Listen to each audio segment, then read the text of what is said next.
The rain came sideways off the Tyrrhenian Sea the night Isabella Moretti understood that her father meant for her to disappear. She sat in the back of Alberto Moretti's black Mercedes, with both hands folded so tightly in her lap that her fingernails had left crescent-shaped marks in her palms. Outside the window, Sicily had become a blur of wet stone, twisted olive trees, and darkness. The windshield wipers dragged back and forth with a dull mechanical rhythm, clearing the road for half a second before the storm swallowed it again. Her father drove without looking at her. Her uncle Rocco sat in the passenger seat with one elbow against the door, smoking through a narrow crack in the window, letting cold rain spray across his sleeve. Neither man had spoken directly to her since they left Palermo almost 2 hours earlier. They had spoken about her, certainly. That had never been difficult for them. Isabella had spent most of her life discovering that people said the most revealing things when they had already decided you were too unimportant to matter. She won't cause trouble, Rocco had said 20 minutes outside the city. Alberto had grunted. She knows better. She'd better. DeLuca isn't one of those men you embarrass. She won't embarrass anyone. A pause. Then Rocco had laughed softly. At least she's useful for something in the end. Isabella had looked out the window and said nothing. That was the trick everyone misunderstood about silence. People assumed silence meant emptiness. They thought a quiet woman was a vacant room. They never imagined she might be listening from the dark, memorizing every word. For 3 days, she had heard fragments through closed doors in her father's house. A shipment that never arrived. A debt owed to the DeLuca family. An offense requiring old-fashioned settlement. Her father insisting he had nothing left Vincenzo DeLuca would value except his daughter. Her uncle saying, almost jokingly, that Vincenzo could use her however he wished, and no one would ask questions afterward.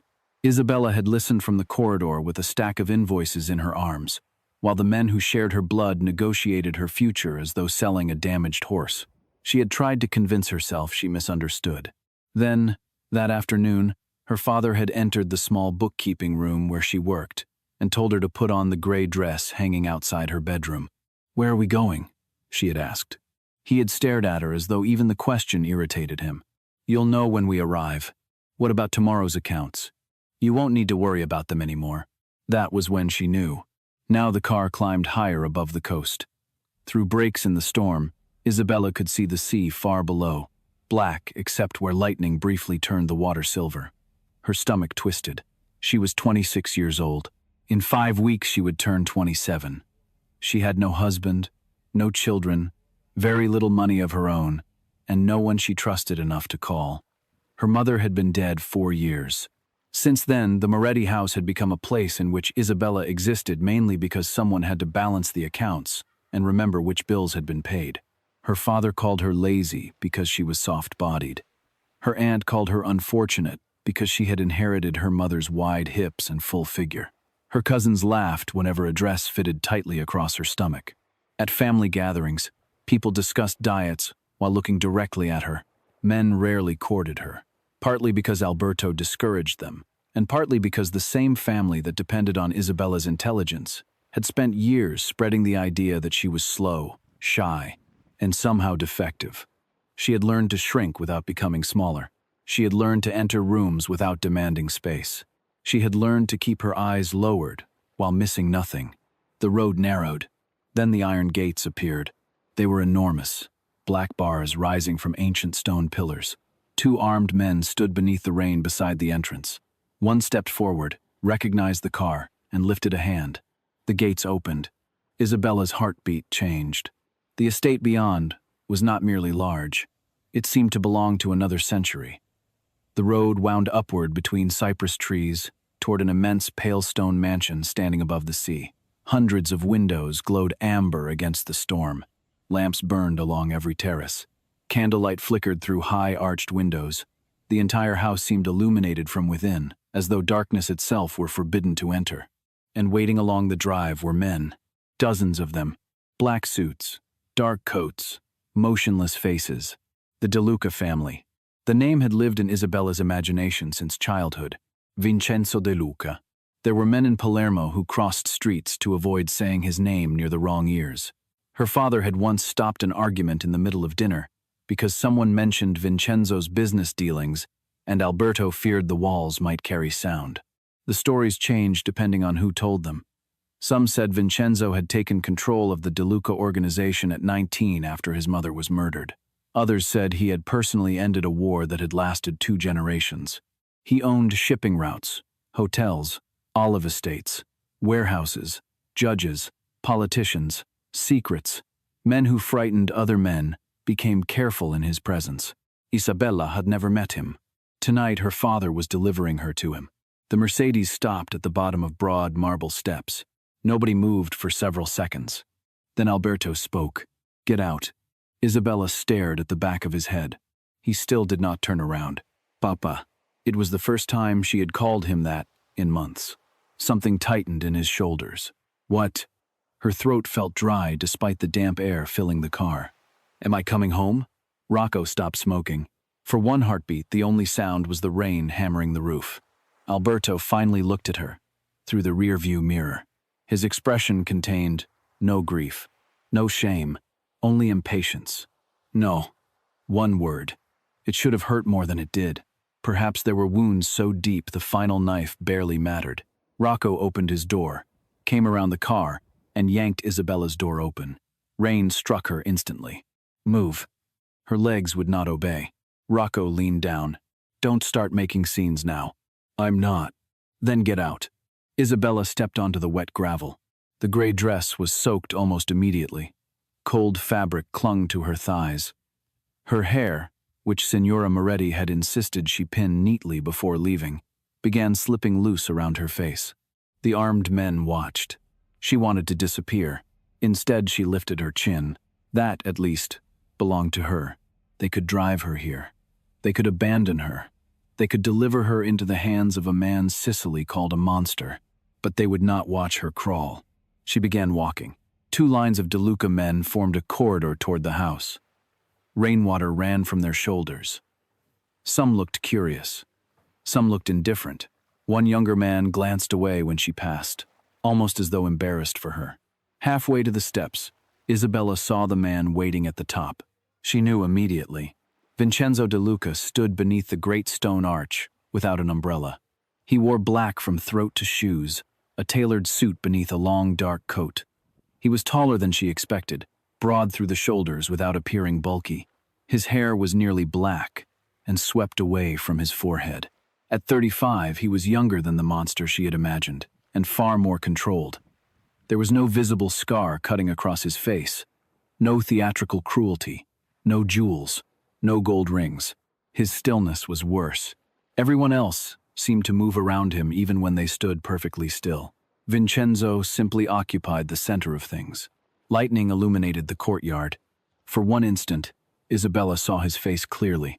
Sharp cheekbones, straight nose, dark eyes. Beautiful, she thought unwillingly. Not warm beauty. The beauty of deep water. Of a blade polished so perfectly, you notice the shine before remembering what it can do. She climbed the first step. Vincenzo looked at her. Not past her. Not through her. At her. Isabella almost stumbled. She had spent years recognizing the moment people evaluated her body. The quick downward glance, the faint disappointment, the calculation, the tiny change around the mouth, as though her softness were a personal offense. Vincenzo's eyes moved over her once, but not like that. His expression hardened. He looked angry, terribly angry. Yet somehow Isabella understood the anger was not directed at her. Her father came behind her. Don Vincenzo. Vincenzo's gaze remained on Isabella. Alberto climbed 2 steps, rain streaming across his expensive coat. "As agreed," he said. "My daughter." "Nothing," Alberto continued. "In settlement of what is owed between our families. She's obedient, quiet. She won't create difficulty. She understands her position." Isabella felt every eye in the courtyard. Her father smiled. "She can keep house. She handles accounts reasonably well. And she is..." His eyes flicked toward Isabella's body. "Healthy." Something changed in Vincenzo's face. Alberto misread the silence as permission. "Do whatever you wish with her. Once she crosses your door, she is no longer my concern. Stop talking." Vincenzo did not raise his voice. 2 quiet words. Yet the courtyard seemed to contract around them. Alberto stopped. Rocco's cigarette hand froze. Vincenzo descended one step, then another. His eyes remained on Isabella. When he stopped in front of her, he was close enough that she could smell cedar, rain, and faint tobacco. She forced herself not to step backward. He looked at her wet hair, her trembling shoulders, the gray dress plastered to her skin. "You're cold." Isabella stared at him. Of all the sentences she expected from Vincenzo De Luca, those were not among them. He removed his coat. The movement made two guards glance toward him in surprise. Vincenzo placed the coat around Isabella's shoulders. It was heavy and dry, warm from his body. Her hands instinctively caught the lapels. He did not touch her skin. Behind them, Alberto made a quiet, approving sound, as though witnessing a transaction successfully completed. Vincenzo heard it. His gaze lifted over Isabella's shoulder. The warmth disappeared from his face. "You'll remain here." Alberto blinked. "Excuse me?" In the courtyard, the rain intensified. "Vincenzo, perhaps we should discuss." "Don Vincenzo." Alberto's jaw tightened. Vincenzo's voice stayed perfectly calm. "You'll wait in the courtyard until I decide whether I have anything further to say to you." Rocco shifted. One of the armed men immediately stepped into his path. Nobody touched a weapon. Nobody needed to. Vincenzo looked back at Isabella. "Come inside." She hesitated. He extended his arm. Not grabbed. Not commanded. Offered. Isabella stared at his sleeve. Then, slowly, placed her hand against it. The first thing she noticed was that he adjusted his pace to hers. The second was that nobody in the courtyard laughed. The great doors opened. Warmth washed over her. She crossed the threshold beside the most feared man in Sicily, and, against every sensible instinct, felt safer than she had in the car with her own father. The entrance hall rose 3 stories around them, all marble, dark wood, and gold light. Paintings lined the walls. A massive staircase curved upward beneath a chandelier glowing with dozens of candles. Everywhere Isabella looked, there were flames, lamps, sconces, candles on tables, candles in niches, candles along the staircase. Nothing was dark. A gray-haired woman approached. She was perhaps 60, dressed in black, her posture straight. "Signora Ricci." Vincenzo did not take his eyes from Isabella. "Prepare the East Room." "It is already prepared." Something about that answer caught Isabella's attention. "Already?" Vincenzo continued. "Hot water, food, whatever she needs." Signora Ricci nodded. "And clothing. Everything is there." "Already." Again. Isabella looked at him. He had known she was coming. Of course he had. But the realization somehow made the careful preparation more unsettling. Vincenzo noticed. "You're wondering how long I knew." She tightened his coat around herself. "Yes, we'll discuss that." "When?" "Tomorrow." "No." Signora Ricci looked between them. Vincenzo's eyebrows lifted almost imperceptibly. Isabella swallowed. She had never contradicted Alberto in front of other people. The habit of obedience pulled at her even here. But something about Vincenzo's silence invited the truth rather than punishing it. She tried again.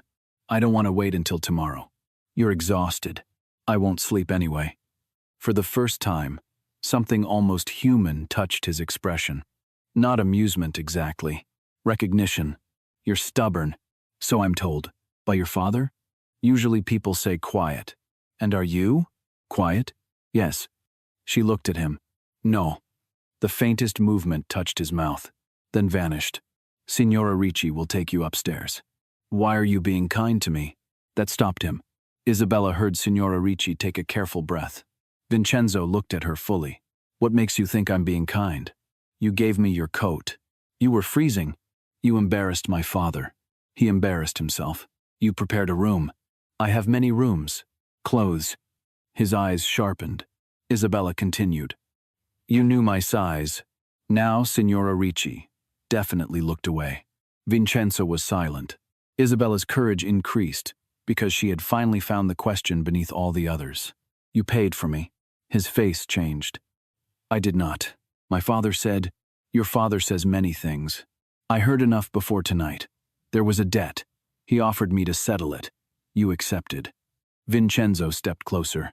Not threatening, but every nerve in Isabella's body noticed. "You think I purchased you?" "That, is what happened. No. You can call it whatever makes you comfortable. A flicker of anger crossed his eyes. Again, not at her. Do you imagine comfort concerns me? I imagine men like you prefer prettier words for ugly things. Signora Ricci went very still. Somewhere behind them a guard looked down. Isabella realized perhaps no one spoke to Vincenzo De Luca this way. Too late. Vincenzo studied her. Then he said, "Look at me." She was already looking. "Really look." She held his gaze. "You are not a payment," he said. "You were never a payment. I did not buy you." "Then why am I here?" "Because I intervened." "In what?" His jaw tightened. "In your murder." The enormous hall seemed to lose sound. Isabella stared. Vincenzo waited. "My what?" "Your father did not bring you here because he owed me anything." She felt cold again despite the coat. "What are you talking about?" "Not here. You just told me he intended to murder me. I told you enough to make certain you understand one thing tonight." He lowered his voice. "No one in this house will hurt you." She almost laughed. Not because it was funny, because the sentence was impossible. "How can you promise that?" "Because everyone under this roof answers to me." "And who do you answer to?" Pause. "No one." "That's supposed to make me feel better?" "No. It's supposed to make you understand the situation." His honesty unsettled her, more than reassurance would have. He nodded towards Signora Ricci. "Go upstairs. Get warm. Eat. I want the rest. You'll have it." "When?" He looked toward the clock. "It's nearly 2 in the morning. I don't care." "I do." "Why?" Again that strange tightening in his jaw. "Because you were driven through a storm by men who told you they were handing you to a monster. You've been standing in wet clothes for 20 minutes. You're shaking. And I refuse to tell you something that may destroy what remains of your family while you're half frozen in my entrance hall." Isabella opened her mouth. Nothing came. Vincenzo stepped back. "Rest." "I won't." "Tre." She let Signora Ricci guide her away. Halfway up the staircase, Isabella looked back. Vincenzo was still standing where she left him, watching, not with possession, not with hunger, with something far more frightening, concern. The East Room was larger than the apartment where Isabella's mother had grown up. A fire burned in the marble fireplace. Tall windows overlooked the Black Sea. A bed with cream linen stood beneath a carved wooden canopy. Fresh towels waited beside a private bathroom, where steam already rose from a filled tub. And on a chaise near the wardrobe lay clothes. Not one dress. Several. Isabella stopped. Signora Ricci pretended not to notice. "There are more in the wardrobe." Isabella approached the chaise. A cream robe, dark trousers, blues, a soft sweater, then a green dress, deep emerald, simple, elegant. She picked it up. Her fingers trembled. "This is mine?" "Yes. You chose these?" "Don Vincenzo asked me to arrange them." "When?" 3 days ago." 3 days. Exactly when Isabella had started overhearing her father's conversations. "What size did he tell you?" Signora Ricci almost smiled. "He did not. He gave me your photograph and said to find someone who knew what she was doing." Isabella closed her eyes. A photograph. Of course. Investigation. Preparation. Planning. Nothing about Vincenzo De Luca happened accidentally. "Does it fit?" "I think so." "That wasn't what I asked." Signora Ricci's gaze softened. "No, signorina. It was not chosen to make you fit it. It was chosen to fit you." The words went straight through her. Isabella looked down quickly. How pathetic, she thought. A dress. She would not cry over a dress. Not after refusing to cry in front of 50 armed men. But her eyes burned anyway. Signora Ricci quietly walked toward the door. "I'll have food brought. I'm not hungry." "Then it can wait until you are." The door closed. Isabella stood alone. She pressed the green fabric against herself. Her mother had once bought her a red dress when she was 19. Alberto had looked at Isabella during dinner and asked whether the shop charged extra for the fabric. Everyone had laughed, except her mother. Later, in Isabella's bedroom, her mother had sat beside her and said, "Never confuse their inability to see beauty with proof that beauty isn't there." Isabella had believed her then. She had found it harder after her mother died. She put the green dress down, then noticed Vincenzo's black coat draped across the chair where Signora Ricci had placed it. She touched the sleeve. Warmth had disappeared. The coat had become simply fabric. Good. That made more sense. Kindness, Isabella had learned, was dangerous precisely because it tempted you to imagine promises nobody had made. She bathed, changed into the cream robe. A tray arrived, with bread, cheese, olives, soup, and tea. She ate 2 spoonfuls. Then, she sat on the edge of the bed. The clock reached 3. Then, 3:30. Then 4. She did not sleep. At 4:15, Isabella opened the door. The mansion was almost silent. Almost. A thin strip of light showed beneath a door farther along the corridor. She followed it. The door opened into a study lined floor to ceiling with books. Vincenzo stood at the window with one hand in his trouser pocket and a glass of amber liquor in the other. He did not turn. You should be sleeping. Isabella leaned against the doorframe. So should you. I don't. Ever? Not much. You knew I was here. I heard you. I wasn't making noise. You were breathing. She stared at the back of his head. That's unsettling. I've been told. He turned. His tie was gone. The top button of his shirt was open. Without the coat and public stillness, he looked slightly younger. More tired. His gaze dropped briefly to the cream robe. Better. Warmer. Good. She stepped inside. Then she saw the desk. Papers covered it. Ledgers. Bank statements. Copies of corporate registrations. Some were familiar. Very familiar. She crossed the room. That's my father's company. Yes.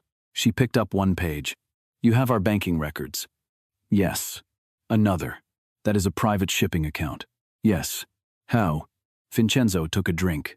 You don't actually expect me to answer that. No. Good. She set the page down. Tell me. He placed the glass beside the window. Sit. I prefer standing. You'll change your mind. I probably won't. A beat. Isabella.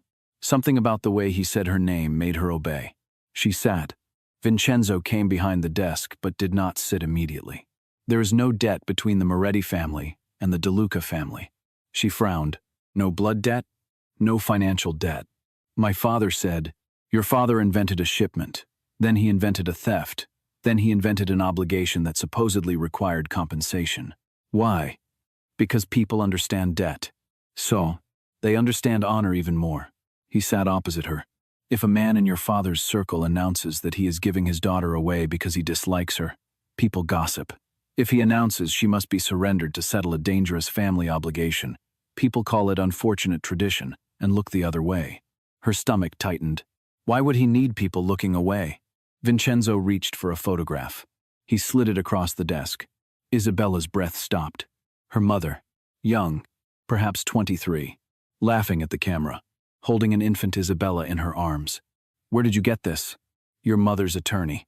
My mother had an attorney? Yes. She told me nothing about one. She intended to. Isabella looked up. What does that mean? Vincenzo folded his hands.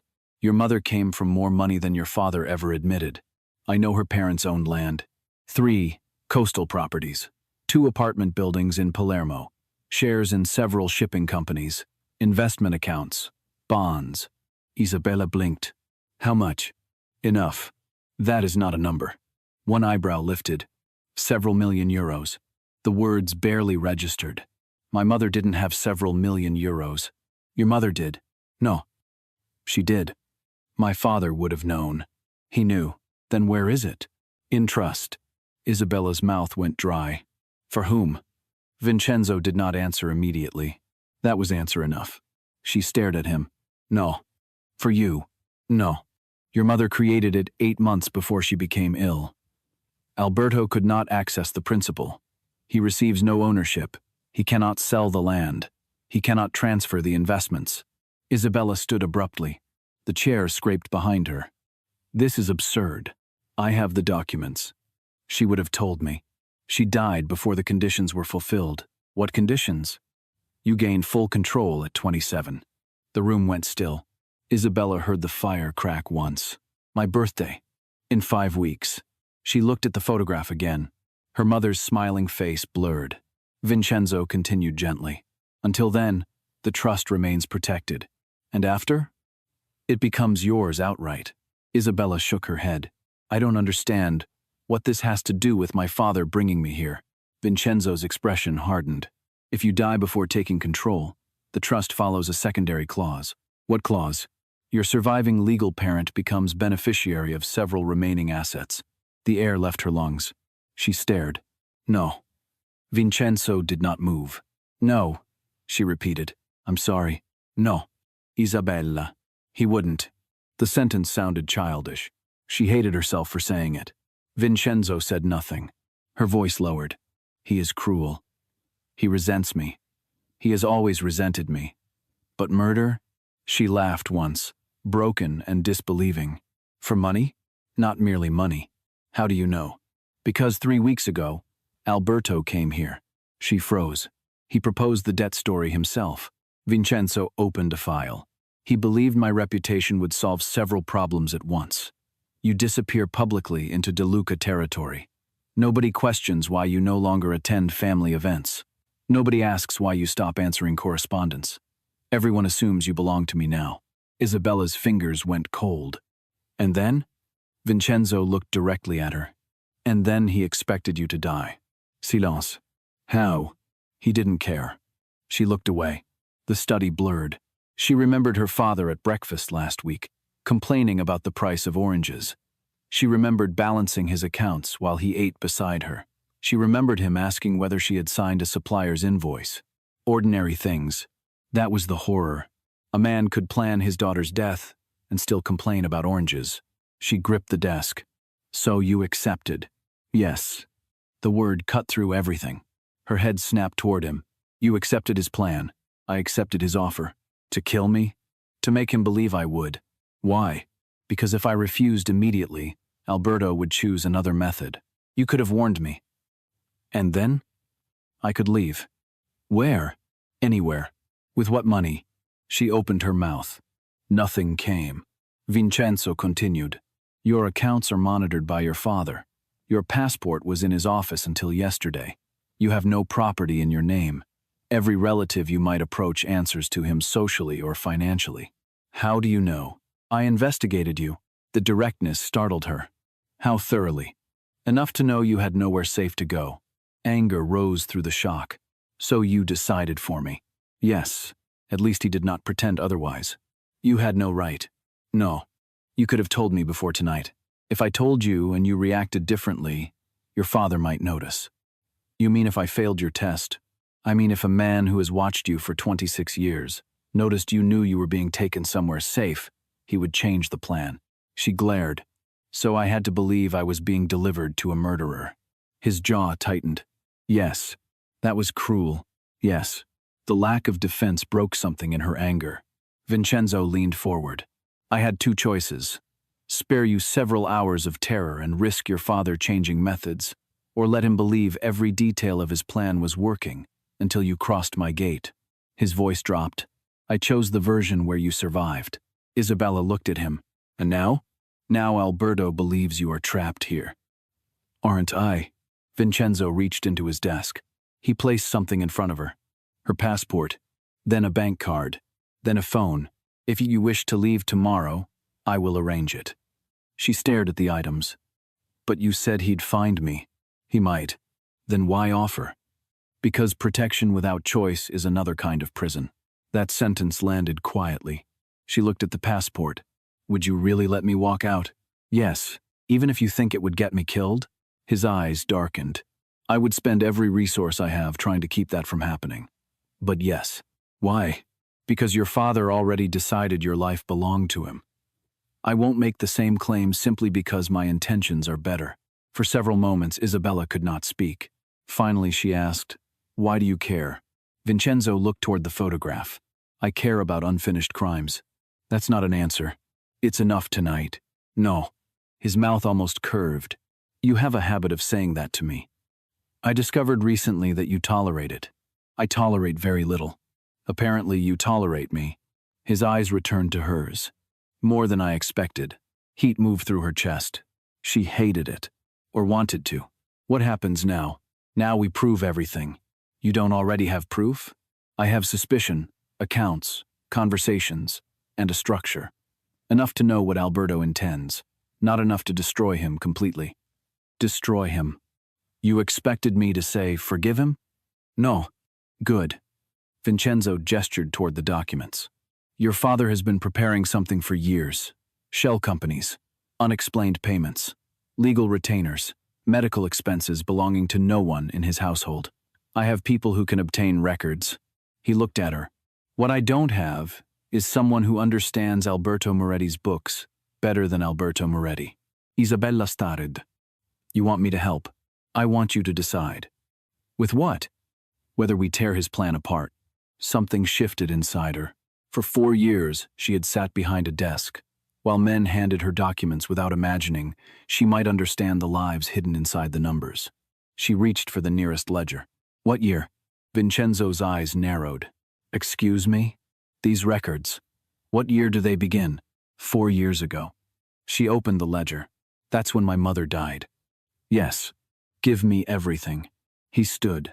All of it? All of it. A faint, dangerous satisfaction entered his expression. Yes, signorina. He walked toward a cabinet and unlocked it. Inside were 6 thick files. Isabella started. You said you investigated me. I did. You investigated my entire family. I rarely do anything halfway. I noticed. He carried the files to the table. Isabella opened the first. 40 minutes later, she forgot to be afraid of him. Numbers did that. Numbers were honest even when the people moving them were not. A ledger did not care who was powerful. A bank transfer had no family loyalty. Money left tracks because people always believed complicated movements could hide simple motives. Isabella turned pages rapidly. Vincenzo watched from across the table. At first, he offered explanations. Then he stopped. At 5:30, she pulled 3 statements from different folders and placed them side by side. This. Vincenzo leaned closer. What? This company. Rinaldi Maritime Consulting. It isn't maritime. You know it? No. Then, look. She tapped the first payment. 8,000 euros. Then another. 8. Another. 8. Vincenzo frowned. Monthly retainer. Exactly. My accountant identified it. Your accountant identified the repetition. He didn't identify the behavior. What behavior? Isabella pushed the papers toward him. If this were payment for real consulting, amounts would vary. Travel, expenses, services, tax, this never changes. 8,000 exactly. Always transferred on the final Thursday of the month. So it isn't purchasing work. She looked up. It's purchasing availability. Vincenzo went still. A retainer. For someone my father needs ready. For 4 years. Yes. He picked up the company registration. Rinaldi Maritime is owned through 2 holding companies. Then find the beneficial owner. My people are doing that. They're doing it too slowly. One eyebrow rose. Impatient? No. Curious. You've been awake all night. I'll sleep when my father stops trying to murder me. That time, Vincenzo actually smiled. It was brief, almost reluctant, but it changed his entire face. Isabella forgot the ledger for half a second, then immediately hated herself for noticing. Give me the corporate registry. You need food first. I need the registry. Food. Registry. Isabella. Vincenzo. Silence. Something strange passed between them. Then he reached for the telephone. Both.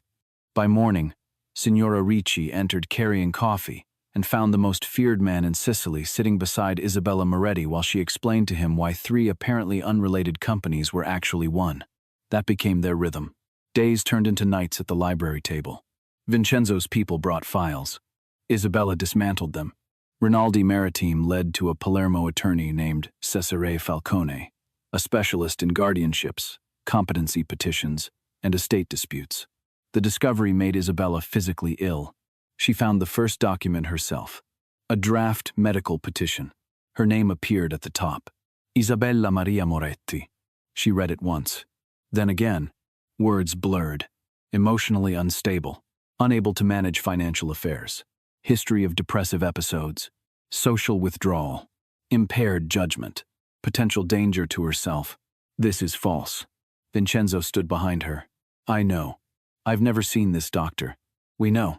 He says he treated me. He didn't. There are dates. Fabricated. She kept reading. Testimony from household staff. A former teacher. A cousin. Her aunt. Each statement transformed ordinary traits into illness. Quiet became withdrawn. Grief after her mother's death became instability. Preferring books to parties became antisocial behavior. Her weight fluctuations became evidence of emotional dysregulation. Her father had taken every private wound and turned it into paperwork. He was going to declare me incompetent. Yes. How long? The earliest draft is 3 years old. Isabella lowered the page. A memory returned. Her aunt insisting she visit a doctor after her mother died. Her father asking oddly specific questions about whether Isabella ever felt hopeless. Her cousin teasing her in front of guests about forgetting things. Not teasing. Testing. Creating witnesses. May God. She covered her mouth. This wasn't random. Vincenzo came closer. No. All of it. I'm sorry. My entire life after Mama died. Her voice broke. He was building a case. Vincenzo said nothing. That was one of the things Isabella began appreciating most. He did not fill pain with meaningless reassurance. He did not tell her everything would be fine when both of them knew everything had not been fine for years. He simply remained. Isabella stared at the forged medical assessment. I want him ruined. Vincenzo's expression did not change. Good. She looked up sharply. You don't think I should forgive him? No. Everyone says forgiveness heals. Everyone hasn't read this file. Despite herself, she almost laughed. Vincenzo pulled a chair beside hers. Not opposite anymore. Beside. However, he said, we need patience. My father has had 4 years. And now, he believes he has 1. That makes him careless. She touched the paper. What do we do first? We make Falcone understand that Alberto cannot protect him. And the doctor, after. Then the witnesses. Yes. She turned toward him. You already planned this. I planned possibilities. And me? What about you? Did you plan me? That stopped him. No. She studied his face. That sounds difficult for you. You have no idea. The lawyer abandoned Alberto within 48 hours. Vincenzo never explained precisely what happened during the meeting. He only returned to the library that night, removed his cufflinks, and said, Falcone is leaving Sicily. Why? He discovered travel broadens the mind. Isabella stared. You threatened him. I educated him. About? Consequences. That's a threat with better tailoring. His mouth twitched. 3 days later, the doctor recanted. 2 witnesses denied ever giving statements. 1 admitted Alberto paid him. The structure began collapsing, and with every collapse, Isabella watched Vincenzo differently. She had expected brute force. Instead, she discovered patience. He rarely shouted, rarely repeated himself. He asked questions until people understood that lying would only make the next conversation worse. He was dangerous, certainly, but not careless. Her father had been careless with her for years. Somehow, that distinction mattered. The library conversations slowly expanded beyond Alberto. One night, Isabella found Vincenzo staring through the windows at the rain. You hate storms. He looked at her. What makes you think that? You become quieter. I'm always quiet. Not like this. He turned back toward the window. She waited. Eventually, he said, My mother died in a storm. Isabella stopped writing. Here? On the front steps. She looked toward the distant entrance hall. How old were you? Nineten. What happened? Someone wanted my father's territory. His voice became flat. They sent men to the house. My mother arrived home at the wrong moment. I'm sorry. So was everyone. The bitterness in his tone made her chest ache. You saw it? Yes. She said nothing. After a while, Vincenzo glanced at the candles burning along the library walls. She hated darkness. Isabella followed his gaze. That's why. What? The candles. He became still. She continued softly. The whole house is always lit. For several seconds he looked almost uncomfortable. Then he nodded. The night she died, the power failed during the storm. His voice dropped. She used to call me when the house went dark. Even when I was 17, 18. She would pretend she needed help finding candles. She didn't. She just didn't want to be alone. A muscle moved in his jaw. After she died, I ordered every corridor lit from sunset until dawn. For 16 years? Yes. Your men think it's tradition. They think many things. Isabella smiled sadly. And what is it? He looked at the flame nearest him. A 19-year-old boy apologizing because he was not fast enough. Before she could reconsider, Isabella placed her hand over his. Vincenzo Frozzi. Not subtly, completely. His gaze dropped to their hands. She nearly withdrew. Then his fingers moved beneath hers. Not closing. Simply acknowledging. No one has touched you kindly in a long time, Isabella said. His eyes lifted. You make dangerous observations. You keep inviting a bookkeeper into rooms full of evidence. That earned another almost smile.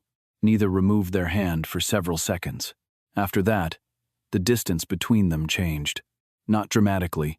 Vincenzo did not suddenly become affectionate. If anything, he became more careful. His hand hovered near Isabella's back when they descended stairs but rarely touched her. When they sat together, his knee remained a respectful distance from hers. Whenever she looked up unexpectedly, she caught him watching her. Not her body. Hair. And that was somehow worse. Because Isabella knew how to defend herself against contempt. She had no defense against being seen. The almost kiss happened 12 nights after she arrived. Another storm rolled in from the sea. Lightning struck somewhere nearby. The electric lamps failed.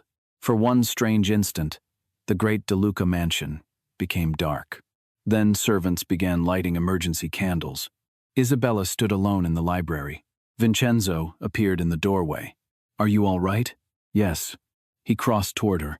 A gust rattled the windows. She laughed nervously. Your mother would hate this.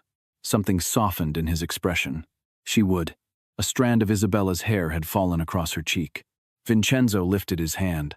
Stopped. His fingers hovered inches from her face. Her breath changed. So did his. For one moment they simply stood there in candlelight while the storm pressed against the glass. Vincenzo.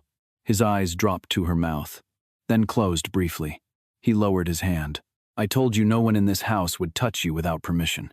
You have permission to move my hair. That isn't what I'm worried about. Heat climbed Isabella's throat. What are you worried about? He looked at her again. For the first time she saw hunger. Controlled. Buried. But unmistakable. You didn't choose to come here. That was 2 weeks ago. You still depend on my protection. So? So power distorts choice. His voice was low.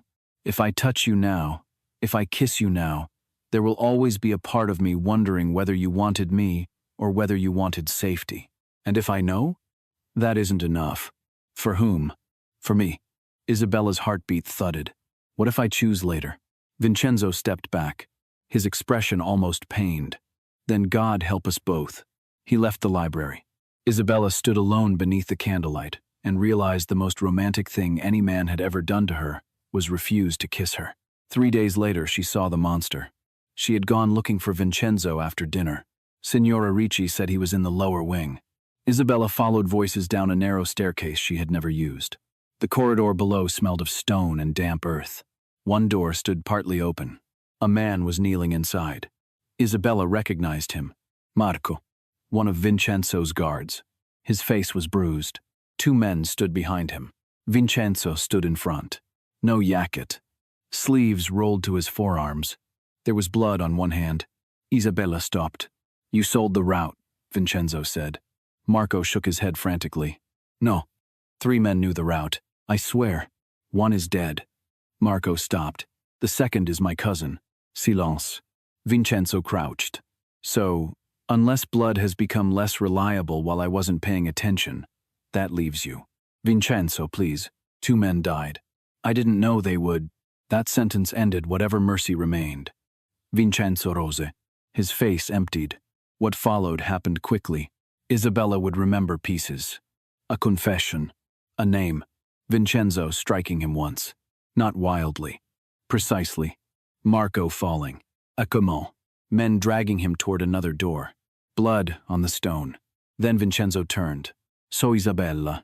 Everything stopped. The men in the room looked horrified for reasons that had nothing to do with Marco. Vincenzo stared at her. Isabella's instincts screamed at her to leave. Not because he would hurt her. Because she had finally seen what everyone meant. This was not merely a powerful businessman with difficult morals. Vincenzo De Luca ruled through fear, because fear was justified. He looked at his own bloodied hand, then back at her. Leave us. The other men disappeared. Vincenzo remained where he was. Now you've seen it. Isabella said nothing. He moved toward a basin and washed his hands once. The water turned pink. He stopped. This is what I am. You killed him? Not yet. The answer chilled her. He dried his hands. I won't lie to you. Marco sold information that killed 2 men under my protection. There will be consequences. You mean death? Yes. She swallowed. Vincenzo looked almost resigned. If this changes what you want, say so. What I want? You can move to another property tonight. I'll maintain protection. You never need to see me again. Something twisted in her chest. You think I'm afraid of you. You should be. I am. His expression hardened, almost imperceptibly. She continued, but not the way you think. He waited. My father never hit me. Vincenzo said nothing. He never threatened me with a gun. He never raised his voice when he was planning to steal my life. She looked at the stained water. He sat across from me at breakfast, while arranging documents to declare me insane. He asked whether I wanted coffee while planning my death. Her eyes returned to Vincenzo. I've known monsters who smile. A muscle moved in his jaw. You're not defending me. No. Good. You're dangerous. Yes. You do terrible things. Yes. And if I pretend otherwise, I become stupid. Yes. But you've never lied to me about what you are. No. And every dangerous thing you have done since I came here has been pointed away from me. Vincenzo stared. Isabella stepped closer. I spent my whole life surrounded by people who were harmless in public and cruel in private. Another step. You are cruel in public and strangely careful in private. That almost broke his expression. Isabella, I know what you are. No, you don't. I know enough. She looked toward the door through which Marco disappeared. I'm not asking to watch. Good. I'm not asking you to become something you're not. His gaze sharpened. Then what are you asking? She took a breath. Wash your hands properly. He blinked. We have work to do. For several seconds, Vincenzo De Luca simply stared at her. Then, impossibly, he laughed once. Low, disbelieving. Go upstairs. Library. Library. 20 minutes later, he entered with clean hands and a fresh shirt. Isabella had already opened the ledgers. Neither mentioned what happened below, but something between them settled into place. Trust, perhaps. Not innocence. Something stronger. Truth. By the 4th week, Alberto's payments changed. Isabella saw it immediately. She was sitting at the library table just after midnight when she found 2 withdrawals. 20,000. Then 30. Cash equivalents routed through men with no corporate records. She checked previous months. Nothing similar. Vincenzo entered carrying coffee. She held out her hand. Give me yours. He passed her the cup. She took a drink. That wasn't what I meant. You look tired. I need the file from yesterday. He handed it over. Isabella spread the documents across the table. What? He stopped paying professionals. Vincenzo looked down. The lawyer is gone. The doctor is gone. Yes. The legal strategy is dead. Yes. She tapped the withdrawals. These men aren't lawyers. No. Who are they? Vincenzo read the names. His expression changed. Contractors. What kind? You know. She did. When? I'll find out. No. His eyes lifted. I know my father. So do I. No, you know what he has done. She leaned forward. I know how he thinks. Vincenzo listened. He plans slowly until something forces him to move quickly. Then he overcorrects. The birthday. Exactly. 4 days remained. After midnight on the 4th day, Isabella would legally control the trust. Alberto's window would close. He's going to come, she said. My men will be ready. He knows that. He knows enough. That's my point. She stood and walked toward the mansion plans Vincenzo had spread across another table. He won't attack your gate. Obviously. He won't attack the obvious weak point either. Vincenzo crossed his arms. What are you thinking? Isabella studied the map. Her mind returned to nights wandering the mansion. Corridors. Old doors. Stairwells. Then she remembered Ivy. The seaside. What? There's an old service passage beneath the west terrace. Vincenzo frowned. It's sealed. No. Yes. I opened it. His head turned. When? The second night. Why? I couldn't sleep. You explore locked passages when you can't sleep. It wasn't locked. It will be. Focus. Despite himself, he almost smiled. She pointed toward the map. The entrance is hidden by ivy. It doesn't appear here. That plan is 30 years old. The passage is older. Vincenzo's expression changed. How do you know? I walked it halfway. You what? Vincenzo. You walked alone into an unmapped passage? Yes. In my house? Yes. At night? Are we discussing my poor judgment or my father's murder plot? Both. Later. He stared, then exhaled through his nose. Show me. They inspected the passage before dawn. It led from an old service door near the cliffs into a narrow corridor beneath the west wing. The exterior entrance could barely be seen. Vincenzo cursed quietly. My people missed this. My father won't. Why? Because he researches people the way you do. Vincenzo looked at her. That isn't comforting. It isn't meant to be. They quietly changed the defense plan. The front gate remained visibly fortified. The main entrances were heavily guarded. But Vincenzo placed hidden men near the service passage. No one outside his closest circle knew. Isabella's birthday approached. The final day dawned beneath a heavy sky. By afternoon, the sea had become dark. At dinner, thunder rolled. Signora Ricci set a small cake near Isabella's plate. She stared at it. It's not midnight yet. You were born at 11 in the morning, Signora Ricci said. How do you know? Don Vincenzo asked. Isabella looked across the table. Vincenzo continued cutting his food. You investigate birthdays now? I investigate everything. You're impossible. So I've heard. There was warmth in the room. Danger, too. Both knew Alberto had gone silent. Silence, Isabella understood better than anyone, could contain entire wars. At 10:30, Vincenzo walked her upstairs. 2 guards stood outside her room. You stay here. No. His eyes narrowed. We discussed this. You discussed it. I disagreed. Isabella, if something happens, I need information. You need to survive. I survived 26 years of my family, which proves nothing except that God is patient. She almost smiled. He did not. Please. The word changed everything. Vincenzo rarely asked. Isabella looked at him. Stay here until midnight. Then the trust passes, and my father magically becomes harmless? No, but the motive changes. Yes. She sighed. Fine. He handed her a small phone. 1 button. I know. Press it if anything feels wrong. You'll hear? Everyone will. What if the attack comes from the front? It won't. Isabella looked at him. The front, she repeated. He understood. You still think he might? I think my father survives by making people look where he points. Vincenzo nodded slowly. I'll remember. He touched no part of her, but stood close enough that Isabella felt what he wanted to do. Kiss me after midnight, she whispered. His eyes darkened. Isabella. After. You're giving orders now? Yes. Dangerous habit. You like it. His mouth nearly smiled. Then the first alarm screamed. Gunfire erupted from the seaside. Vincenzo turned instantly. Men thundered down the corridor. Another shot. Then 3. Voices.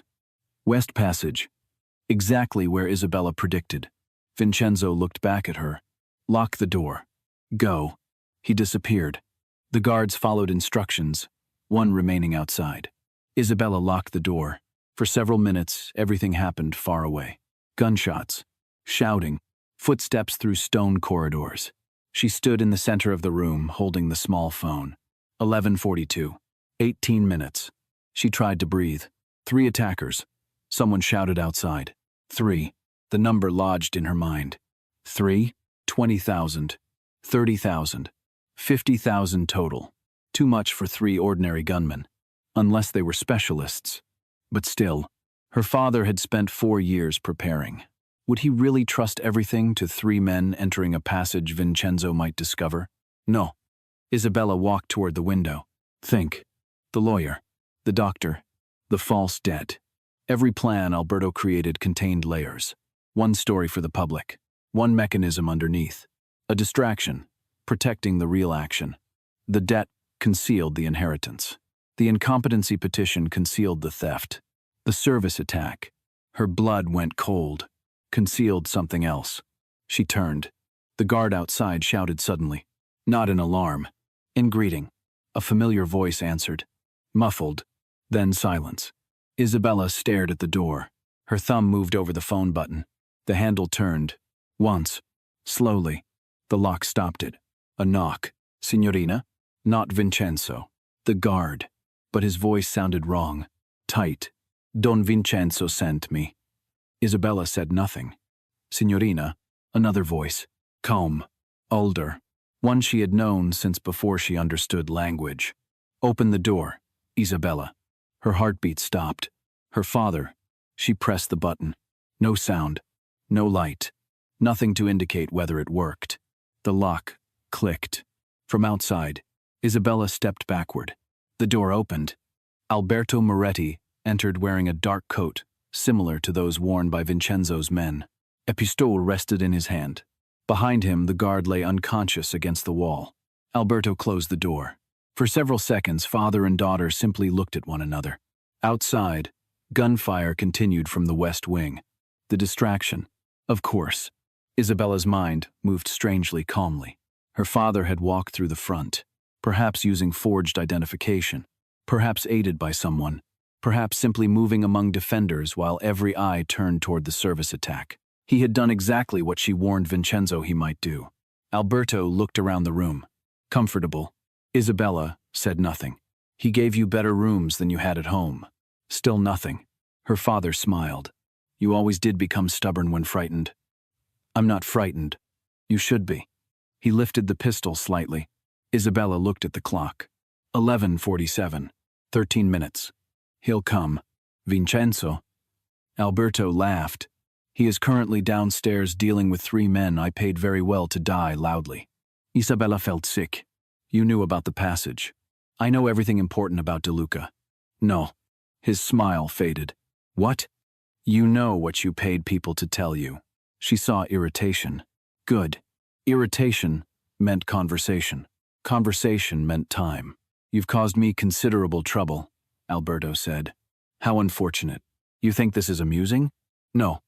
You destroyed Falcone. He destroyed himself. The doctor. Coward. My accounts. Sloppy. His face tightened. For the first time in Isabella's life, she watched her father realize she was mocking him. You think De Luca made you clever? No. Then what? He noticed. Noticed what? That I already was. Something changed behind Alberto's eyes. Not surprise. Recognition. That frightened her more. Because perhaps somewhere beneath all his contempt he had known. You were always smarter than they thought, he said. Isabella's throat tightened. He stepped closer. You sat in that little room pretending not to hear anything. I wasn't pretending. No? You simply never asked what I heard. His smile became thin. Your mother was the same. The mention of her mother struck like a slap. Don't. She thought intelligence made her powerful too. Don't speak about her. She hid money from me. It was hers. She embarrassed me. She protected me. From what? From you. Alberto's expression finally cracked. There it was. Not greed. Something older. More poisoneux. You know nothing about your mother. I know she knew exactly what you were. The gun rose another inch. Isabella's thumb remained pressed against the phone. Was Vincenzo hearing? She had no idea. 11:49. 11 minutes. Alberto inhaled slowly. You should have simply remained useful. I was. You should have remained quiet. I did. You should have accepted what was arranged. My murder? His eyes became cold. Your removal. The word settled into the room. Isabella felt every year of her childhood standing behind her. Removal. Furniture. Inconvenience. A problem. Her mother's daughter. Money with a heartbeat. Say it, Isabella whispered. What? What you did. He stared. You came all the way here. You paid men to die downstairs. You walked through the front door with a gun. She raised her chin. At least have the courage to say what all of this was. Alberto's finger rested along the trigger guard. You want a confession? I want to hear whether you can say it while looking at me. Something like amusement entered his expression. You always wanted too much from people. No, I wanted almost nothing. That was still more than you were entitled to. A sharp pain moved through her chest. But Isabella did not look away. The lawyer, Alberto, said nothing. You paid him. Silence. The doctor. A faint smile. You bought him. You already know. I want you to say it. Why? Because I want to hear what my father sounds like when he finally stops pretending. Outside, the shooting slowed. Alberto glanced toward the door. Isabella saw it. Nervousness. Good. Keep him talking. You wanted me declared incompetent, she said. You spent years creating evidence. You created most of it yourself. How? Look at you. The insult came automatically. Once it would have cut deeply. Now it merely confirmed how little he understood. Quiet, unmarried, no friends worth mentioning. Grieving for years. You turned grief into diagnosis. You made it easy. My aunt lied. She was paid. The teacher? Paid. The doctor? Paid. Each word sounded almost bored. Isabella kept her face still. And when that failed, his gaze hardened. You became inconvenient. So you invented the DeLuca debt. Yes. He pulse thonal. The phone remained in her pocket. Maybe recording. Maybe transmitting. Why Vincenzo? Because no magistrate would investigate a woman disappearing inside this house. And you thought he would kill me. I thought he would use you until you became a problem. The cruelty should have surprised her. It didn't. And when he didn't, I adapted. 11:52. 8 minutes. Alberto stepped closer. You should understand something, Isabella. This was never personal. She almost laughed. That might be the worst thing you've said. It was arithmetic. My life. Arithmetic. My mother. His jaw tightened. Your mother made a mistake. What mistake? She believed money gave her independence. It did. No. His voice sharpened. It gave her ideas. There. The real wound. Isabella suddenly saw him more clearly than ever. This was not simply greed. Her mother had escaped him financially, if not physically. The trust had been one final refusal, and Alberto had spent 4 years trying to erase that refusal by erasing Isabella. You hated her. I tolerated her. You were afraid of her. The slap of anger crossed his face. Be careful. You were. Enough. She knew you were small. Enough. And she left everything to me because she knew. Enough. For the first time, Alberto raised his voice. Outside, footsteps pounded somewhere below. Isabella's heart surged. He heard them too. The calm returned instantly. Dangerously. You've made this expensive, he said. He lifted the pistol, but it ends the same. Isabella looked directly into the barrel. Every instinct screamed. Run. There was nowhere. Bay. She would not. Cry. Not for him. Alberto's voice lowered. You should have stayed useful and quiet, like your mother. Isabella's thumb pressed harder against the hidden button. She thought of Vincenzo beneath the storm. His coat, the green dress, the ledgers, his hand stopping inches from her cheek. What I want doesn't matter until you are free to say no. She looked at the clock. 11:54. 6 minutes until her birthday. 6 minutes until the inheritance became hers. But Alberto wasn't going to wait 6 minutes. He smiled faintly. You were always smarter than they thought, Isabella. His finger moved toward the trigger, just not smarter than me. And somewhere beyond the locked corridor, a door slammed open. The sound beyond the corridor was not loud enough to save Isabella, but it was loud enough to make Alberto Moretti hesitate. It lasted less than a second. The crash of a door, striking stone, the pounding of running feet, somewhere beyond the west staircase, and Isabella watched her father's eyes flick toward the sound before returning to her. That tiny movement told her everything. He was afraid. Not enough to lower the gun.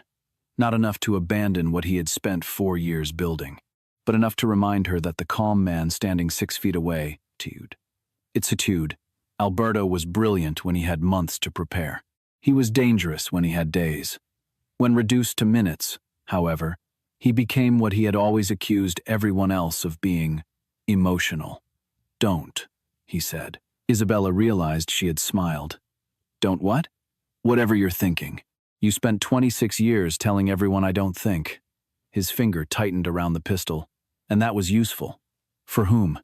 For you. Isabella almost laughed. You were going to have me declared insane. I was going to make certain you were cared for. By stealing everything Mama left me? Money you were incapable of managing. I managed yours. The words stopped him. Isabella saw the impact immediately and pressed harder.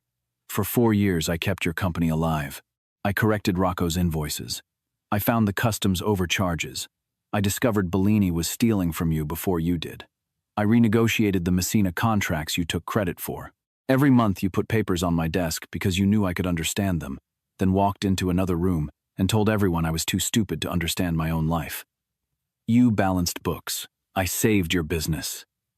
You typed numbers into columns. Then, why did everything start collapsing after I left? Silence. Outside, another gunshot cracked through the house.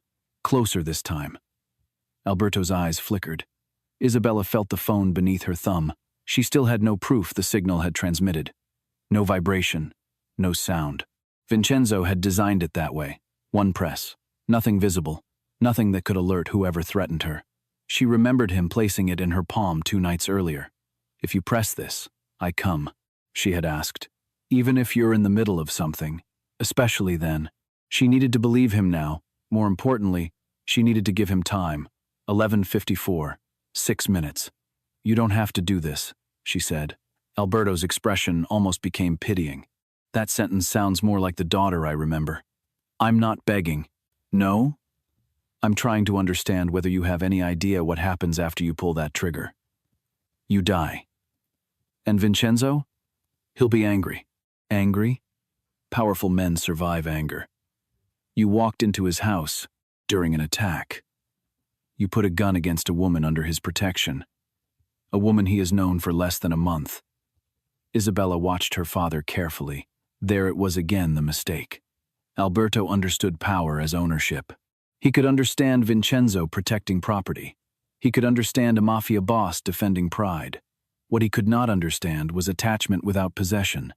He had never seen it, perhaps never felt it. You think he doesn't care about me? I think Vincenzo De Luca cares about Vincenzo De Luca. Then you haven't investigated him as well as you think. I investigated enough. You found the service passage. Yes. You found guard schedules. Yes. You bought someone inside. The slightest pause. Isabella's pulse jumped. That's how you got through the front, she continued. Someone helped you. Alberto smiled. You're wasting time. Whose? His smile disappeared. 11:55. You think midnight protects you? No.